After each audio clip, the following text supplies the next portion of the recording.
자, 안녕하세요. 너무 한참 있다 안녕하세요를 했네, 그죠?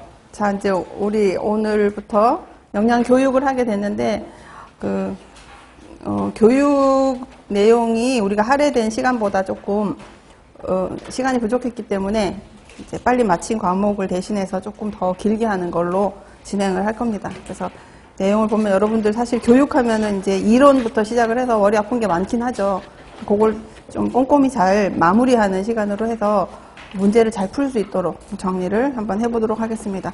자, 나눠드렸던 기초문제, 두 단원에 대한 걸 했기 때문에 많이 했는데 풀어왔습니까? 왔어야 되는데 왔다고 생각을 하고 한번 이제 교재 193페이지부터 하고 프린트물은 영양교육의 개념 기초문제부터 한번 보도록 하겠습니다. 여기는 그냥 일반적인 이제 시작점이기 때문에 내용이 어렵지는 않아요. 근데 알다시피 한 몇 번 기출이 간단하게 한 2문제 정도 나온 적이 있었기 때문에 한번 보도록 하겠습니다. 개념에 대한 건데 여기는 뭐 순서대로 교육에 대해서 이거 몇 번이야? 1-1번인데 1-1번이 왜 나왔지? 왜 이게 어려운지.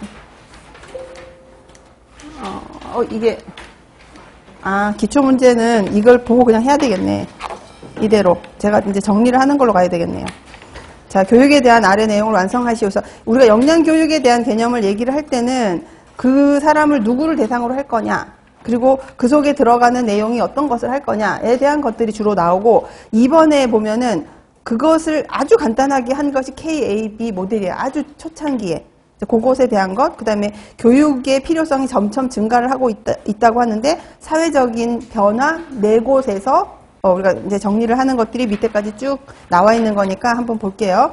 영양교육에 대한 아래 내용을 완성하시오. 그래서 영양교육은 대상이 누구일까?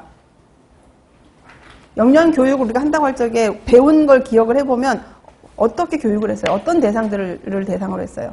개인도 했고 집단도 했어요. 그래서 대상은 개인과 집단이다. 개인과 집단이 바로 여기 그 대상이라고 볼 수가 있고, 내용에 대한 것은 건강과 영양 향상에 도움이 되는 뭐뭇을 습득하고 또 어떤 것을 통해서 뭐 이거는 말하기가 되게 곤란한 갈로가 돼버렸네. 그래서 순서대로 그냥 쭉 읽어보면 영양교육이라 함은 건강과 영양 상태 향상에 도움이 되는 지식과 태도, 기술, 행동을 얘기를 합니다. 그런 것들을 습득하는 거예요. 교육을 통해서 지식을 습득하고 태도를 습득하고. 태도는 뭐라고 우리가 알고 있어요? 태도는 뭐예요?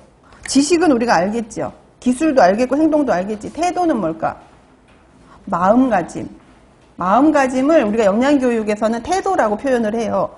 하고자 하는 마음을 우리가 태도라고 얘기를 합니다. 그래서 지식도 배우고 하고자 하는 마음이 생기는 그런 태도도 배우고 기술도 배우고 행동도 배우는 것을 얘기하고, 이것을 습득한 다음에 그냥 두는 게 아니라 다양한 학습 경험을 통해 이제 경험을 하라는 거죠. 다양한 학습 경험을 통해서, 이게 마지막이 가장 중요한 겁니다. 자발적으로 스스로가 이걸 할 수 있어야 돼요. 자발적으로 해도 되고 스스로라는 말을 써도 됩니다.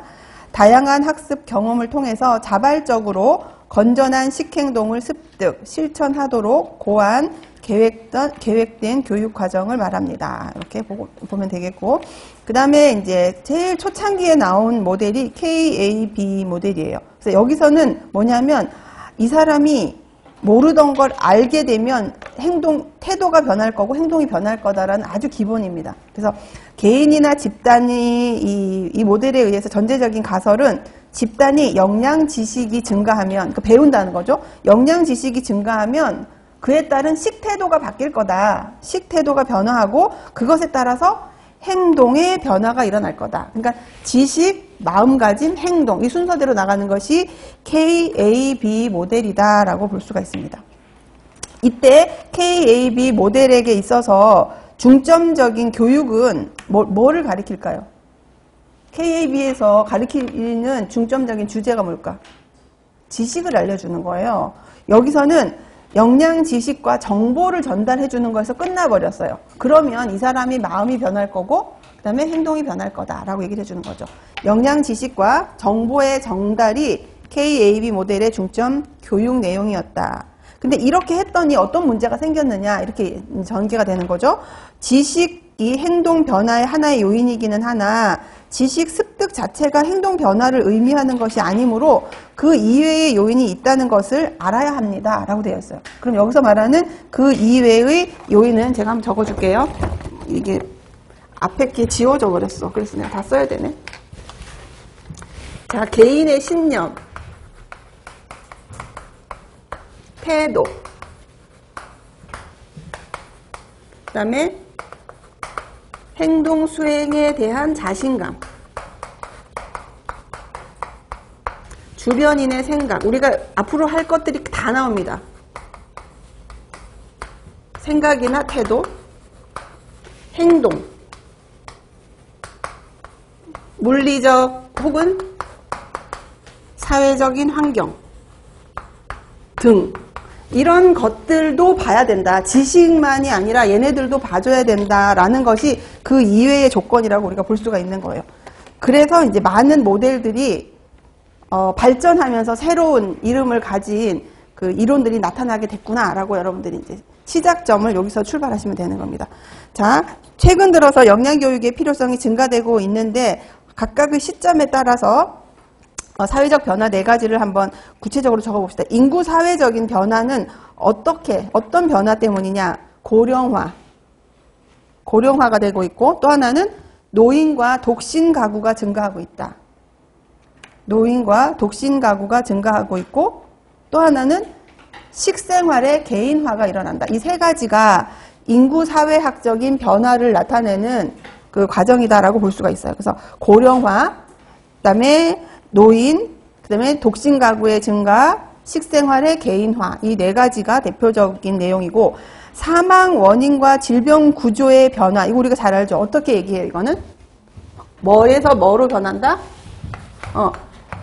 사망의 원인이 감염성 질환에서 그 다음에 만성 퇴행성 질환으로 바뀌어갔다 라고 하는 것이 여기 나타나는 거죠. 그래서 사망의 원인이 감염성 질환에서 만성 퇴행성 질환으로 변해갔다는 변화를 얘기하고 식품 산업과 식생활의 변화는 뭐 가장 간단한 건 뭐예요? 가공식품, 인스턴트 식품의 증가.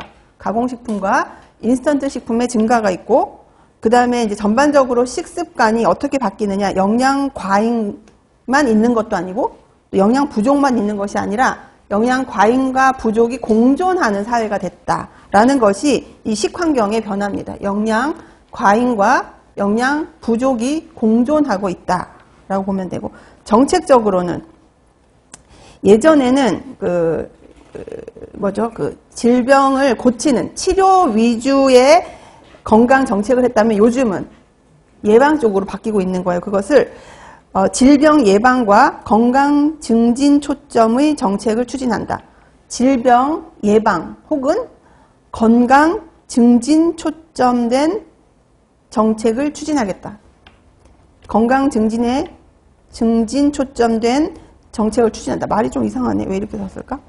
무슨 말인지는 아시겠죠? 예전에는 치료 위주의 것이 영양 교육의 관점이었다면 이제는 그게 아니라 어떻게?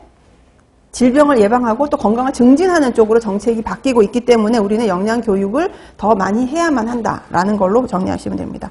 자, 4번째, 아래와 같은 영양 교육의 필요성의 강조는 어떤 사회적인 변화에 의해서 대두되는 것인지 세부적인 원인을 한번 해봅시다. 노인 대상의 영양 교육을 해야 됩니다라고 얘기하는 이유는 뭐 때문에 어떤 사회 현상 때문일까요? 고령화, 저출산, 고령화 현상에 의해서 우리는 노인 대상의 영양 교육이 필요하다라고 생각을 하게 됐고 또 하나는 가정식이 중요합니다라고 얘기하는 것은 1인 가구도 있어요. 그게 식생활의 사회화라는 것도 있습니다. 일단 식생활의 사회화 이게 무슨 뜻이에요? 식생활이 가정에서 우리 가정만의 독특한 게 아니고 똑같은 거를 모두 다 먹는 거예요. 가서 사 먹기 때문에. 그러니까 식생활이 중국 같은 경우가 여러분들 알죠? 중국은 아침 식사를 합니까? 안 합니까? 몰라요? 나도 잘 몰라. TV에서. 책에서 아침 식사를 집에서 안 해요. 공산주의로 시작을 해서 노동을 막 이렇게 할 때 만들어진 문화가 뭐냐면 아침을 나가면서 사 먹어. 그게 뭐 거하게 먹는 게 아니고 간단하게 먹는 식당이 있어요. 조식 식당이. 그러니까 집에서 식사를 안 하는 문화가 있는 거예요. 그러니까 그 사람들은 아침을 다 똑같은 걸 먹는 거지. 간단하게 뭐 예를 들어 샌드위치는 아니겠지만 그들이 먹는 어떤 간단한 거를 후루룩 먹고 갈 수 있는 것들을 공동 뭐라 그러지 식당에서 같이 먹고 나가는 거예요. 그게 식생활의 사회화거든. 우리도 이제 집에서 해 먹는 게 아니라 외부에서 구입을 한다거나 아니면 뭐 앱으로 사 먹는다거나 그래서 같은 음식을 먹게 된 걸 우리는 여기서 식생활의 사회화라고 얘기를 할 수가 있고 또 하나는 가정식이 왜 중요하냐 하면 식품 산업과 외식 산업의 발달입니다. 식품 산업과 외식 산업의 발달이 되기 때문에 자꾸 사 먹는구나 외식 문화를. 그리고 가정 내에 교육 대상자가 변화됐대요. 누구에서 누구로 변했을까요? 주부에서 온 가족으로 바뀐 거예요. 그렇게 되는 여기가 바로 식생활의 개인화 때문에 그래요. 식생활의 개인화로 인해 주부에서 세대 구성원으로 변화하게 되었다. 식생활의 개인화라는 사회 현상 때문에 교육 대상자가 주부에서 세대 구성원 전체로 바뀌어가게 됐다. 라는 것이 이제 되어진 거죠. 식생활의 개인화. 자, 그 다음에 5번째 볼게요. 학교에서의 영양교육에서 가정과 연계한 지도를 하고자 할 때 사용 가능한 매체는 뭘까요? 뭘까? 학교에서 선생님이 애들에게 교육을 했어. 이거를 가정에서도 이대로 했으면 좋겠어요. 그럼 어떤 매체를 통해서 이것을 같이 이렇게 가르칩시다라고 얘기를 할까? 가정통신문이에요. 그래서 학교 급식에서 쓰는 매체의 가장 중요한 것이 가정통신문입니다.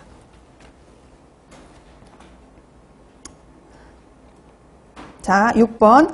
청소년기 학교 교육에서 교육 효과성이 높은 이유를 한번 적어봅시다. 급식에 대한 얘기를 하는 거예요. 식생활 교육, 영양교육의 효과성이 청소년기 학교 교육에서 매우 중요하다라고 하는 이유는 이제 몇 가지가 있는데 이때는 영양 습득을 매우 잘하는 시기다 라고 하는 것을 설명하려고 할 적엔 앞쪽에서 이 시기가 감수성이 예민한 시기이므로 감수성이 예민한 시기이기 때문에 지식의 습득이 굉장히 빠르다. 이렇게 정리를 하시면 됩니다.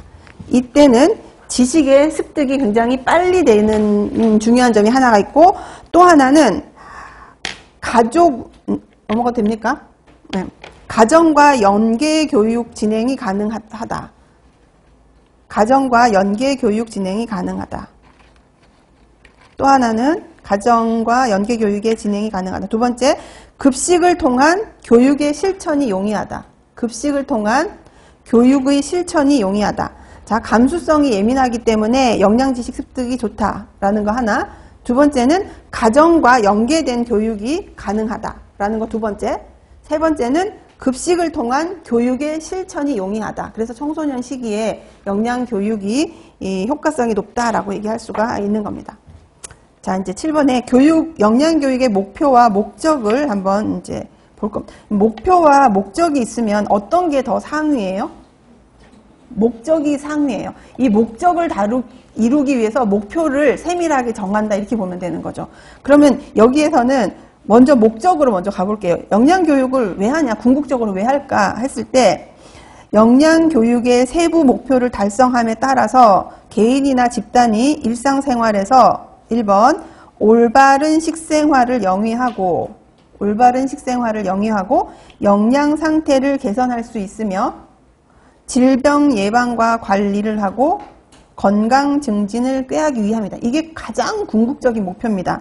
올바른 식생활을 개인이나 집단이 영위하고 지금의 영양 상태에 개선할 수가 있어요. 그 다음에 그렇게 함으로 질병의 예방과 관리를 하고 건강 증진을 꾀할 수 있다. 그렇게 할 적에 제일 위쪽에서 뭐라 그랬냐면 영양 교육의 세부 목표를 달성함으로 그랬거든요.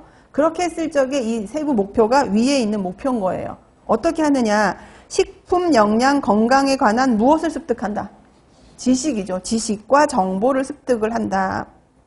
두 번째, 식생활의 문제점을 이해하고 관심을 갖는 등 긍정적인 식태도를 형성한다. 세 번째, 식생활과 관련된 기술을 습득한다. 네 번째, 건전한 식행동을 유지한다. 지금 위에 있는 목표를 달성하면 저절로 목적이 달성하게 된다는 거예요. 그래서 목적이 더 상위 개념이다라는 거 그거 기억하시면 될 것 같습니다. 자, 뒤쪽에 넘겨서 8번 아래 내용을 읽고 그림에서 설명하고 있는 1부터 5까지를 한번 찾아보는데 건강과 질병의 개념을 연속선상에서 본다면 영양은 그 모든 부분에서 역할을 담당합니다. 그러니까 건강할 때도 영양이 중요하고 질병이 났을 때에도 영양은 계속 중요하다 이런 얘기를 하는 거예요. 영양은 최적의 건강 상태인 건강 증진, 질병 예방 단계뿐 아니라 질병의 조기 발견, 치료 단계, 질병의 악화 방지나 재활 단계에서도 중요하다. 그러니까 건강에서부터 최악의 상태가 될 때까지 영양은 계속 강조되고 있다라는 설명이에요. 기존의 영양교육이나 식사요법은 발병 후 치료에 중점을 두었으나 평균 수명이 증가하고 만성 퇴행성 질환의 발병과 이로 인한 사망이 늘어나면서 발병 전 예방과 건강 증진에 초점을 두게 되었습니다. 그래서 영양에 대한 것을 1차 예방과 2차 예방과 3차 예방이라고 했는데 그 위에 나온 단어들로 우리가 찾아보면 돼요. 1차 예방은 뭘까? 제일 처음에 시작한 1차는 건강 증진과 질병 예방이에요. 1차는 건강 증진과 질병 예방이고 2차는 질병의 조기 발견이에요. 2차는 질병의 조기 발견. 그 다음에 3차의 두 가지는 질병 치료, 그 다음에 악화 방지와 재활. 무슨 의미인지 알겠죠? 이 표가. 그러니까 건강할 때는 건강 증진과 예방을 위해서, 그 다음에 질병이 있을 것 같을 적에는 빨리 발견하기 위해서 빨리 발견을 하는 거죠. 그죠? 그 다음에는 질병 치료와 그 질병의 악화 방지, 재활에 대한 부분들에 대한 것들로 우리 영양이 계속 강조가 되고 있다라는 거예요. 자, 그 다음에 오른쪽 그래프 봅시다. 화면을 띄우지를 못해서 우리가 눈으로 봐야 되는데, 인구 구성비에 대해서 이제 어떤 영양 교육의 필요성과 중요성이 증가가 되고 있는 것일까요? 인구의 구성비가 점점 Y축이 나이라고 볼 수가 있거든요. 나이대가 많은 사람들이 점점 어떻게 되고 있어요? 늘어나고 있죠. 인구 구성비에서. 그럼 우리는 어떤 교육의 이 그래프를 보고 어떤 교육이 더 필요해졌고 중요해졌구나라고 볼 수가 있을까? 노인 대상 영양 교육의 필요성이 증가하고 있구나를 여기서 우리가 유추해 볼 수가 있습니다. 이 그래프는 노인 대상의 영양 교육의 필요성을 증가시키는 그런 표다라고 볼 수가 있습니다. 자, 그 다음에 10번. 이 표는 우리가 이제 알다시피 연도별로 사망 원인이 점점 바뀌어져 가는 것들을 우리가 보여주는 겁니다. 그래서 1960년대는 결핵, 이런 건 전염병이거든. 그런 것이 1등이었다가 요즘은 이제 식사와 또 생활과 관련된 암이 이제 증가되는 건데, 빈칸을 메꾸면서 봅시다. 잠깐, 목이 왜 이렇게 자꾸 감기지?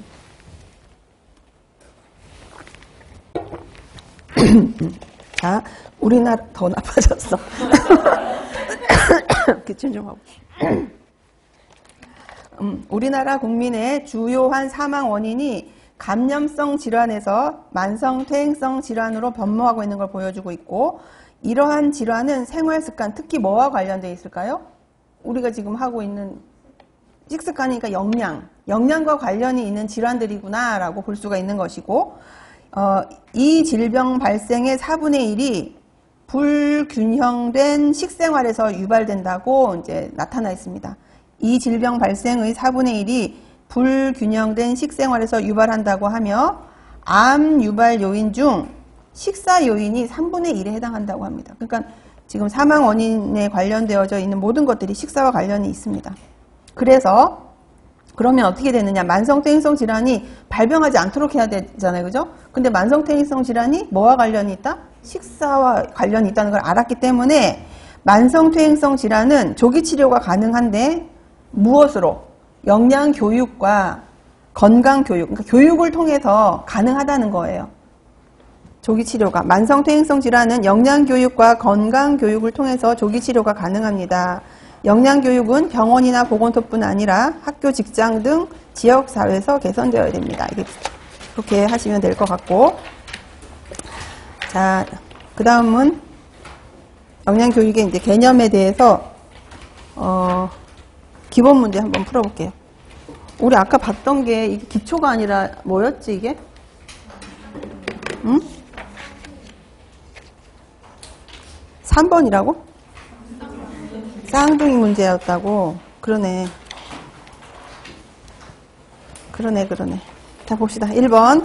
영양교육을 실시하려고 할 때 어려운 점에 관해서 대화하는 내용입니다. 괄호 안에 들어갈 말. 영양교사가 대화죠.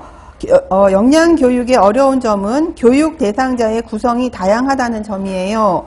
개인마다 나이나 성별, 교육 정도, 노동 정도, 식습관, 기호도의 차이가 있고 지역에 따라서 경제적 사정이나 사고방식이 서로 다르니까요. 그러니까 맞아요. 게다가 영양교육의 효과의 특징 때문이기도 한 것 같아요. 영양교육의 효과는 어떻고 어떻습니다. 뭘 얘기할까? 영양교육을 했을 때 그 효과가 즉각적이다? 즉각 나타납니까? 이걸 우리는 장기적이다라고 얘기죠. 장기적으로 서서히 나타나고 또 가시적으로 제시하기가 어렵습니다. 내가 교육을 해서 이게 이렇게 바뀌었네? 하고 딱 집어 말하기가 힘든 거예요. 너무 많은 것들의 요인이 있기 때문에. 그래서 이 영양교육에 대해서 그 어려운 점을 얘기합니다. 비가시적인 것과 이제 장기적이다라는 것, 또 여러 요인이 복합되어서 나타나기 때문에 그 효과, 내가 영양교육을 했다는 효과로 국한시켜서 그 효과에 대해서 증명하기가 힘들다라는 걸 설명하고 있습니다. 똑같은 얘기를 1-1번에서 영양교육이 어려운 점을 1-1 맞아? 네, 이렇게 나타나고 있습니다. 그래서 아까 했던 것은 장기적이고 비가시적인 건 두 번째 부분이고, 일단 첫 번째는 왜 어렵냐 했을 때 영양교육 대상자가 너무 다양하죠. 성별은 두 가지밖에 없네. 그 다음에 연령, 교육 정도, 노동 정도, 식습관 또는 기호도, 지역 상황, 사고 방식 등이 굉장히 다양하다는 것이고, 효과는 방금 설명했던 것처럼 굉장히 오랜 기간 그 교육을 실천해야 드디어 효과가 나타나기 때문에 그것을 바로 증명하기가 힘들고, 그렇지 또 눈으로 가시적으로 나타나는 것이 힘들다. 그리고 다른 영향인자들과 복합적으로 되어져 있습니다. 또 이것은 예산과 인력이 많이 소요된다는 단점. 또 하나, 식품을 바꾸는 것은 하기가 힘들다는 거죠. 그걸 여기서는 보수적이다라고 얘기를 했어요. 개선하는 것이 다른 것보다 이 식품을 바꾸라고 하는 것이 굉장히 보수적인 성향을 띠고 있어서 개선이 매우 어렵습니다. 그리고 교육 효과에 개인차가 있습니다. 특히 경제적인 상태가 어떠냐에 따라서 교육을 받고 너무 그것이 맞다고 생각하지만 경제력이 안 따라서 우리가 못 사는 사람도 있잖아요. 그죠? 그러니까 그런 경제와 식생활이 직접 관련이 있기 때문에 효과를 그냥 교육만으로 보기에는 좀 어렵다. 또 혹시 잘못된 교육을 했을 경우에는 그 사람에게 있어서 이 영향이 평생 갈 수밖에 없다라는 거죠. 그러니까 굉장히 신중하게 해야 되고 장기적이기 때문에 오래 기다려줘야 된다라는 걸로 설명되고 있습니다. 자, 두 번째, 우리나라 영양교육과 영양정책의 변화에 대한 설명으로 옳은 것을 모두 고르시오. 고려시대에는 중앙에 어찬을 바치는 상식국이 있었고 의녀를 두어서 부인들의 진찰과 환자식의 조리에 관여하도록 하였다. 맞을까요? 잘 모르겠죠? 지금 알면 되지 뭐. 의녀라고 하는 이런 직급은 조선시대 때 생긴 거예요. 조선시대 태종 때 생겼대요. 그러니까 고려시대가 아니라는 거죠. 니은번, 조선시대에는 또 식의라는 사람이 있어서 오늘날 영양사와 비슷한 업무를 맡았습니다. 맞습니다. 맞고, 조선시대 구황본초, 산림경제와 같은 책 속에는 구황식물이 뭡니까? 식품, 구황식품. 고구마, 감자, 그러니까 그것이 뭐를 하는 목적이 뭐예요? 구황식물의 목적. 쌀을 배불리 못 먹는 기근에서 구해낸다는 뜻이에요. 그러니까 쌀이 없잖아. 그러니까 감자, 고구마를 먹어서라도 버텨야 되는 그런 작물을 우리는 구황작물이라 그래. 어쩔 수 없이 먹어야 되는 구황작물. 그래서 구황작물이 어떤 것들이 있는지가 설명된 책들이 있는데 거기 들여다봤더니 식사요법에 대한 것들이 약간 서술돼 있다는 것이 발견됐다라는 거죠. 이것도 맞는 말이고요. 우리나라 영양사 면허 제도가 처음 법제화한 것은 1964년이다. 잘 모르겠죠? 62년이에요. 62년에 식품위생법이 제정이 되면서 그때 영양사라는 말이 시작이 됐다. 그 다음에 95년 국민건강증진법의 제정으로 국민영양조사가 국민건강영양조사로 확대 개편되었다. 이거는 맞습니까? 이거는 막 도표로 엄청 많이 보여줬던 건데 두 개가 따로 있다가 합쳐졌다. 영양조사와 건강조사가 합쳐져서 95년에 국민건강영양조사가 됐다라는 얘기 했었죠. 그럼 맞습니다. 이건 맞는 말이에요. 3번 아동 청소년기에는 영양적으로 균형 잡힌 식생활을 통하여 발육을 돕고 마음의 안정을 꾀하는 데 도움을 주는 것이 매우 중요하다. 이와 관련하여 학교 교육의 중요성을 쓰시오. 학교 교육은 앞에서 우리가 했던 것처럼 그런 이제 설명도 있지만 그것을 좀 체계적으로 써본다면 이렇게 돼 있어요. 일단 이 아이들이 아까 얘기했던 효과성이에요. 이거는 감수성이 예민해서 배우면 애들이 그것에 대해서 습득력이 매우 빠르다. 그래서 효과성이 크다. 효율성은 내가 노력했는 것 대비 효과가 아주 커지는 걸 얘기를 하는 게 바로 효율성인데 이것은 가르친 것이 집으로 가서 가족 교육이 될 수도 있다. 그런 것이 이제 학교 교육의 중요성, 파급 효과가 크다. 또 가정과 연계 교육, 가정통신문을 이용한다는 의미인데 이렇게 해서 성과를 올릴 수가 있고 반복 교육이 가능하다라는 것이 특징이다. 반복 교육 가능하다. 그리고 학교 급식을 통한 실천이 가능하다라는 것. 아까 길게 썼던 말을 이렇게 나누어서 아까 했던 것 중에서는 2번이 이제 조금 다시 들어온 건데 이렇게 네 가지로 우리가 청소년기에 제대로 할 수 있는 그런 교육의 중요성이다. 학교 교육의 중요성이다. 라고 볼 수가 있는 거죠. 4번 봅시다. 4번. 다음 그림은 영양교사가 학부모 회의에서 학교 급식에 대해서 설명하는 내용이다. 영양교사가 부모님들께 설명하고자 하는 학교 급식의 교육적인 효과, 사회적인 효과를 한번 적어봅시다. 라고 했어요. 부모님들께 학교 급식을 통한 교육의 효과를 설명드리겠습니다. 이것은 뭐 교실에서 교육을 할 때와는 다른 교육 효과를 볼 수 있는 적극적인 교육 방법입니다. 단순히 한 끼 식사를 제공하는 것이 아니라 다양한 교육적, 사회적 효과를 기대할 수 있습니다. 그래서 교육적 효과라고 하는 것은 식사 예절과 식사 중에 주의사항 교육이 있습니다. 근데 사실은 이거는 사실 이론적인 거고 제가 현장에 아이들 급식하는 거 보러 가면 학생들이 배식을 해요. 당번들이 나와서 배식차가 교실 앞에 가면 저희 아이 학교는 그러면 그 당번 애들이 나와서 하는데 뭐를 해야 되냐면 모자 써야 되잖아요. 모자 써야 되잖아요. 이렇게 망사로 되는 모자. 급식을 해야 되니까 배식을. 근데 안 써. 그리고 장갑도 안 껴. 비닐 장갑도 잘. 근데 그거를 교육하는 사람이 없어요. 영양교사가 다 돌아다니지를 못하니까 담임 선생님은 또 급식을 그렇게 해야 된다는 거에 관심들이 없어요. 관심이 있는 반은 하는데 저런 교육을 해야만 하는데 잘 안 되고 있긴 하더라고. 그리고 여자아이들은 아침에 새벽같이 일어나서 뭐 해요? 머리. 드라이하고 가거든. 근데 거기에다가 이거를 쓸 수가 없는 거야. 머리에 모자를. 그래가지고 그거를 이렇게 얹어놔. 이 고무줄로 이렇게 당겨 거기 모자 틀이 고무줄로 돼 있잖아요. 그걸 이렇게 올려야 되는데 그걸 그냥 두고 빵붙이면 얹어 그냥 이렇게 얹어. 머리는 이렇게 다 나와 있어 이렇게. 모자 써야지 그러면 싫어요 이래. 근데 그런 애를 내가 쓰라 할 수도 없잖아. 선생님도 아니고 이제 학부모가 가서 이제 돌아다니면서 이렇게 체크하는 게 있어서 얘기 보면 여자아이들은 다 안 써 모자를 기본. 머리 이 형태 흐트러진다고. 그러니까 어떻게 되냐면 교실 배식을 하면 안 된다는 생각이에요. 식당이 있어야 되고 거기서 배식 인원이 제대로 주고 아이들은 먹기만 하면 될 것 같다는 생각. 그 다음에 이제 학교 급식을 통해서 기대한다라고 해야 되겠죠. 골고루 먹는 습관과 위생 개념에 대해서 갖는다. 근데 안 되고 있다. 난 정확하게 얘기할 수 있어요. 현장을 봤기 때문에. 여러분들이 가면 어떻게 하면 좋을지는 이제 제가 볼 때 영양교사가 아이들에게 영향력 있게 밥만 주는 게 아니라 그 지도를 할 수 있으려면 뭐가 제일 1번일까? 뭐가 제일 1번일까? 아이들에게 내 교육이 먹히려면 친해져야 돼요.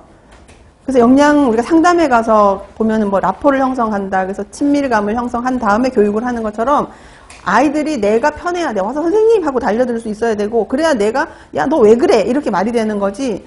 근데 선생님들이 제가 학교에 가보면은 과목을 가지고 있는 학과 선생님들이랑 영양교사 선생님들이 아주 친하지가 않더라고. 그냥 이쪽에 따로 된 공간에서만 많이 있고 그렇기 때문에 약간 그런 데다가 성격도 예를 들어 약간 내성적이다. 라고 했을 적에는 감당이 안 되는 거예요. 계속 급식실에만 있게 돼요. 지도를 하러 나가지 않는다는 거지. 그럼 애들이 누가 밥을 해주는 선생님인지 알지를 못해. 저도 우리 애 보고 항상 가라 그랬거든. 선생님한테 가. 선생님하고 나하고 엄청 친해. 그러니까 가서 뭐 궁금한 거 있으면 묻고, 가면 요구르트가 냉장고에 항상 많더라. 가서 달라 그러면 줄 거야. 이렇게 얘기를 꼬셨거든. 왜냐면 좀 지가 혼자 못 가면 또 친구를 또 내려갈 수도 있으면 선생님들의 인프라가 넓어질 것 같아서 나는 계속 부딪히게 하고 싶어서 막 아는 애들 있으면 가라고. 요구르트 줄 거야. 내가 맨날 그런데 요구르트 말고 딴 것도 있던데. 아무튼 그렇게 이제 얘기를 했는데도 애들이 글로 잘 가지를 못해요. 그 문이 되게 높은가 봐, 생각보다. 영양사실로 들어가기가. 그럼 어떻게 되면 선생님이 나와야 되거든. 애들 속으로 들어가야 되는데 반이 너무 많으면 힘든다는 건 알지만 그렇지 않고는 이러한 교육 하나도 안 돼요. 애들한테 안 먹힌다고. 그리고 급식을 통해서 학습 태도나 학습 능력, 개인 위생에 대한 실천율이 향상이 될 것으로 기대를 하는 거죠. 그럼 사회적으로는 이제 사회성을 부여하고 단체 급식을 통해서 협동심을 증가시키고 또 급식을 잘 먹고 맛있으면 그 다음날 가서 가정에 가서 전달할 수도 있고. 그 다음 마지막 거는 요새는 맞지 않을 것 같아요. 그죠? 도시락 싸는 사람들이 없거든. 급식이 진행되고 있기 때문에. 요거는 크게 이제 의미 없으니까 빼도 될 것 같습니다. 자, 이렇게 해서 봤고, 기출문제 한번 보면 어떤 게 나왔었는가. 다 이게 객관식 시절에 좀 나왔었어요. 객관식 시절에. 그래서 기출문제에 한번 보겠습니다. 우리나라에서 영양교육이 필요한 이유를 설명한 것이다. 맞는 것을 다음에서 모두 고르시오. 식생활로 인한 감염성 질환의 사망률이 증가하고 있다. 맞습니까? 아니죠. 만성퇴행성 질환이 증가한다 해야 되죠. 인구의 노령화로 건강수명의 연장을 위해서는 식생활 관리가 필수적이다. 맞죠? 그죠? 그리고 질병의 주요 위험 요인인 그릇된 식생활이 만성퇴행성 질환의 유병률을 증가시키고 있다. 맞고요. 가사노동의 사회화로 외식, 편의식, 가공식품의 소비가 증가하면서 영양 정보가 필요하게 되었다. 맞습니다. 그래서 여기서 맞는 것은 2, 3, 4예요. 이거 틀린 것을 고르면 좋았을 텐데, 그치?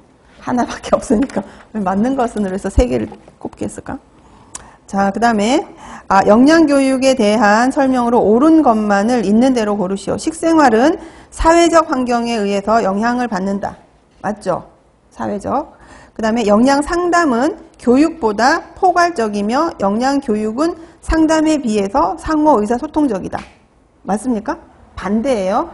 상담이 훨씬 상호 의사소통적이고 교육이 훨씬 포괄적인 애입니다. 자, 디귿. 지식의 습득이 긍정적 태도나 행동 실천을 유발하는 데 필요하기는 하나 행동 변화 자체를 의미하는 것은 아니다. 아까 얘기했죠, 그죠? 가르쳐서 알게 하는 것이 행동 변화가 아니다라는 거. 디귿 맞고요. 영양교육은 교육 대상자가 가진 능력을 충분히 발휘하도록 교육 대상자를 학습시키고 그 구체적인 내용과 방법을 지도하는 것이다. 맞죠? 그래서 여기서 답은 3번. 기억, 디귿, 리을이 옳고 니은이 틀렸습니다. 자, 이제 벌써 한 단원이 끝났네. 자, 이제 영양교육 이론에서 기초문제 한번 풀어보겠습니다. 영양교육 이론 우리가 제일 싫어하는 단원이긴 한데 여기서 한번 확 그냥 한 다음 주까지 해서 확 훑어내고 제대로 한번 여러분들이 안심할 수 있게 한번 해봅시다, 우리. 자, 이걸 내가 했겠죠, 이거는? 맞지? 이건 했지? 맞나? 이거는 나중에 3번에서부터 하면 되니까 1번부터 1번에 왜 이게 다 안 맞는 것 같지, 나한테는? 일단 봅시다. 1번 기초문제, 영양교육 이론의 기초문제. 아래 설명은 무엇을 말하는지 적으시오. 첫 번째, 영양교육이나 상담을 통해 변화시키고자 하는 식생활을 하고자 하는 식행동을 상황을 생각해 보았을 때 그 식행동 결정에 영향을 미치는 요소가 존재하며 그 요소들이 서로 어떻게 연관되어 있는지 상황을 설명하거나 구성 요소 간의 연관성을 특정해 줍니다. 이를 통해 그 상황을 체계적으로 바라볼 수 있는 시각을 제공하게 해줍니다. 그리고 식행동에 대한 주요 요인들을 미리 알고 필요한 계획을 할 수 있고 이를 통해 효과성을 높일 수 있게 해줍니다. 그리고 이것은 행동을 이해하고 변화를 위한 효과적인 방법을 고안하는 데 도움이 됩니다. 이건 무엇에 대한 전반적인 설명이에요? 영양 교육 이론 전체에 대한 설명이에요. 영양교육 이론은 이렇다. 교육과 상담을 통해서 변하고자 하는 식행동 상황을 생각했을 적에 어떤 요소들이 관련이 있는지, 어떻게 하면 좋은지 미리 생각할 수 있게 해주는 거예요. 그냥 막 하는 게 아니고. 그런데 이런 교육이 몇 개가 있냐면 우리가 한 4-5개를 알아야 된다는 거죠. 통체적으로 영양교육 이론에 대한 설명이에요. 자, 두 번째. 우리가 알고 있는 많은 이론 중에서 여기 해당하는 게 뭔지 하나씩 봅시다. 좀 배운 지가 오래돼서 여러분들 이제 기억을 떠올려야 할 텐데, 첫 번째, 행동 변화에 영향을 주는 요인을 관련된 신념 혹은 인지라는 개념으로 규정한 이론은 건강신념 모델입니다. 그래서 이 사람이 이 행동을 안 한 이유는 몰랐기 때문이야 라는 것이 기본이에요. 그래서 이것을 건강신념 모델이라 하고, 두 번째, 행동에 영향을 주는 요인을 마음먹기, 행동 의도라고 규정한 이론이 있어요. 그게 뭘까? 계획적 행동 이론이에요. 그래서 이 마음을 먹기 위해서 뭐가 필요한지를 연구한 것이 계획적 행동 이론이에요. 그 다음에 개인의 인지적 요인과 행동적 요인, 사회 환경적 요인들의 상호작용에 의해서 행동 변화가 결정된다고 규정한 이론은 사회인지론. 행동 요인, 사회 환경적인 요인, 개인 인지적 요인, 이 세 개가 이렇게 삼각형을 이루고 있는 그 구조를 얘기하고, 자, 네 번째, 사회 인지론이 그냥 된 게 아니라 어떤 다른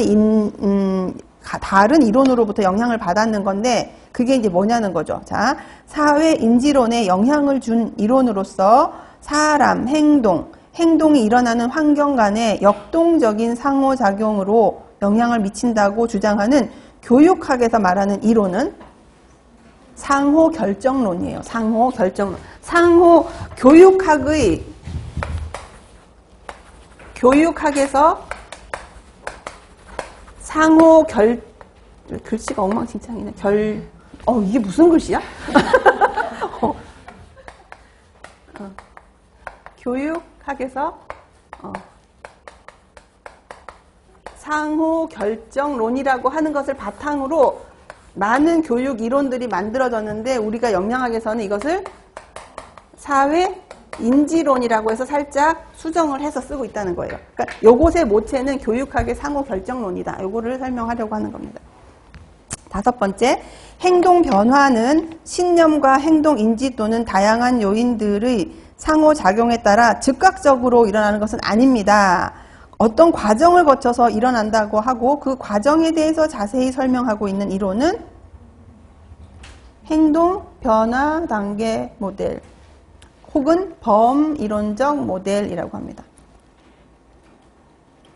여섯 번째, 집단에서 어떤 영양 문제를 해결하는 과정을 전반적으로 설명하고 있으며, 특히 많은 과정 중에서 요구 진단 과정을 굉장히 상세히 다루면서 그 요구 진단에 근거해서 교육을 실행하고 교육을 평가하는 과정을 자세히 설명한 이론은 프레세데 프로시드 모델, 프레세데 프로시드 모델에 대한 것이고, 7번, 6번 방금 얘기했던 프레세데 프로시드 모델은, 이 이론은 총 몇 단계로 이루어져 있나요?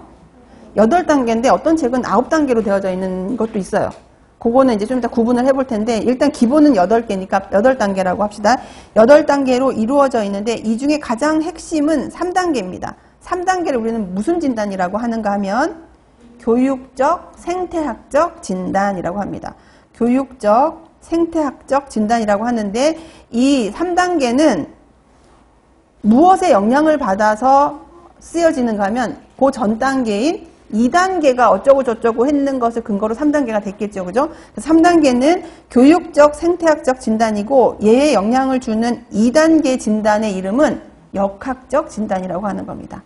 역학적 진단에서 뭘 어떻게 하면 좋겠다라고 한 행동과 또는 환경적 요인에 미치는 요인이 무엇인지를 3단계 때 깊이 연구를 하는 거예요. 그래서 전체로 봤을 적에 한 70-80%가 이 3단계를 설명하는 데 다 쏟아져 있어요. 자, 8번. 행동 변화에서 유지 단계를 포함하고 설명하고 있는 이론은, 이 모든 것들 중에서 행동이 바뀌었어.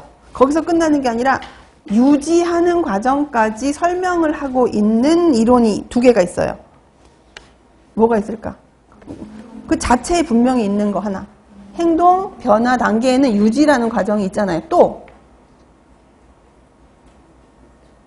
약간 숨어 있어. 유지하기 위해서 이것이 필요해라고 하는 설명이 들어가 있는 거. 그렇죠. 사회 인지론에 보면 환경적 요인에 가서 그죠? 강화라든지 그 주변의 기회 요인 이런 것들은 전부 다 유지를 계속하기 위해서 주는 자극들인 거예요. 그래서 유지 단계가 포함되어져 있는 이론을 얘기하시오. 그러면 지금 얘기했던 범이론적 이론과 사회 인지론을 우리가 볼 수가 있는 겁니다. 자, 그 다음에 3번에 영양교육 이론을 이제 분류를 할 때 아까 했던 전체적인 것들 이제 여기를 볼 텐데 여기 색깔을 딱 그냥 이렇게 했구나.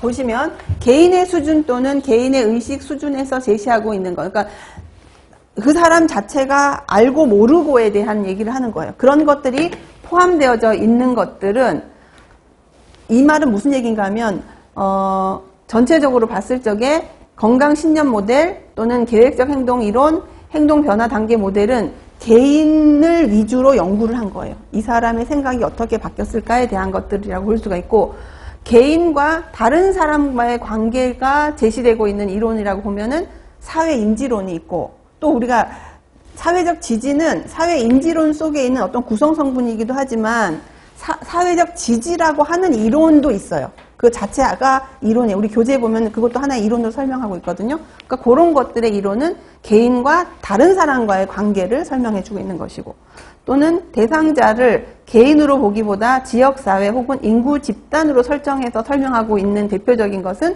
프로세 대 프로시드 모델이고 사회 마케팅이나 개혁 확산 모델도 포함되어져 있습니다.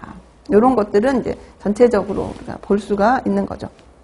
근데 이 타인과의 관계가 그래도 어느 정도 포함되어져 있는 거는 계획적 행동 이론에도 있어요, 없어요?